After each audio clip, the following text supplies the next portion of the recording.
Good evening. This is Larry King Life. Tonight we have a very special guest. The former governor of Alaska and recent best-selling author, Sarah Palin. It is so nice of you to come on such short notice, Sarah. Our other guest tonight was supposed to be Fergie, but sadly she was eaten by a pack of wolves while camping in Anchorage, Alaska yesterday. Do you have anything to say about that, Sarah? Well, Larry, as you know, Alaska is a beautiful state, and if Fergie had to die, it was probably the prettiest state to die in. I am just sorry I never got a chance to kill those wolves by helicopter. If I had killed them, I realize Fergie would be here now, and I wouldn't be here promoting my book, which, as you know, is on sale on Amazon for only $14 now. The book is called Going Rogue, and it was written sort of by me and someone else who they say is a ghost or something like that. I don't believe in ghosts, but hey, I'm just a small-town girl with traditional family values whose purpose on this planet is to make a difference. I feel the best way to make a difference is to sell as many books about me as I can write now. Jesus is my guide and he supports me in this effort. Oh, and by the way, Larry, I loved Fergie when she sang in the Blue-Eyed Peas. Too bad she was a bisexual and will burn in hell for that. Well, that is an interesting perspective. I see that some people reviewed your book and called you a moronic zealot. What do you have to say to your detractors?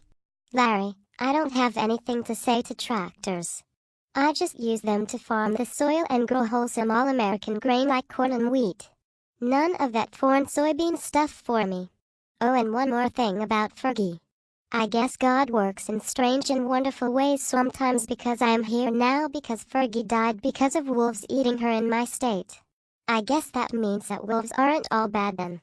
I might have to stop killing them in the future if it means I can get on TV more often to promote myself. But what about some book critics calling you a moronic zealot? Now there you go, Larry. I don't know what the word zealot means, but I can assure you that I take it as a compliment. You see, Larry, I am a simple person who prefers words that start with an A, like the words all-American, rather than words that start with the letter Z, which sound all foreign to me, like zebra or zucchini. I am looking forward one day to ban all words that start with the letter Z, unless of course they are needed in my upcoming book entitled, Going Xenophobic. Sarah, I think the word xenophobic is spelled with the letter X. Whatever, Larry. It sounds like a Z to me, so I will stick to my guns on that one. And speaking of guns, I am so grateful to Smith & Wesson, Colt, Derringer, Remington, Marlin, and especially Mossberg for making the finest handguns and shotguns in this terrific country of ours and promoting my book tour. Larry, did I tell you that when you buy my book you get a free loaded handgun of your choice with it?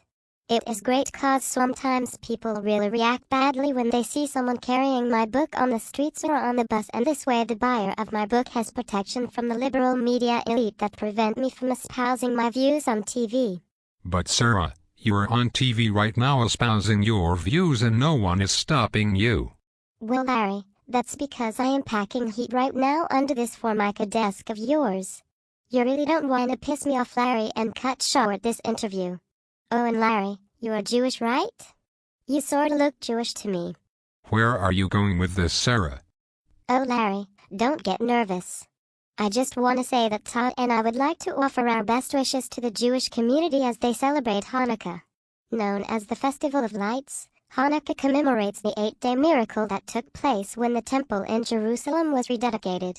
Though there was only enough consecrated oil for one day, the flame miraculously burned for 8, just long enough to prepare more. This beautiful story is rich with life lessons for members of all faiths.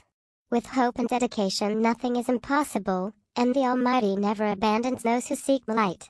Wow, Sarah. You seem to know a lot about Jewish history even though there are only 3 Jews living in Alaska. Well, Larry, there might be only 3 non-believers in Jesus living in Alaska, but we do have something else there, and I got that information about your holiday directly from the source of all sources.